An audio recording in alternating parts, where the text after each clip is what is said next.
de nos activités et aussi de nos approches. Sur la feuille jaune qu'on vous a mise, qu'on a distribuée, il y a quelques repères, quelques définitions. Je vais lire tranquillement, mais on y fera de toute façon référence. Et au verso, vous avez d'une part, en bas, une petite bibliographie, 3 ouvrages que je vous recommande à l'occasion de lire, qui sont tout à fait intéressants.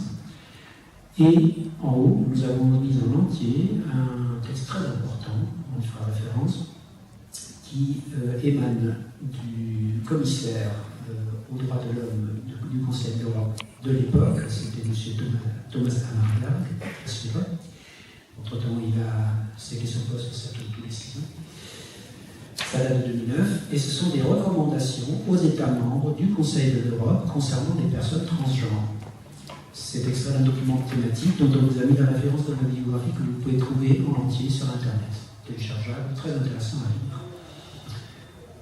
Juste une remarque, le Conseil de l'Europe, il y a souvent beaucoup de confusion, le Conseil de l'Europe, ce n'est pas l'Union européenne, et ce n'est pas non plus le Conseil de l'Union européenne. Le Conseil de l'Europe est une institution de 47 pays, donc beaucoup de pays qui ne sont pas membres de l'Union européenne, qui a pour but de définir et défendre les droits de l'homme, les droits humains en Europe.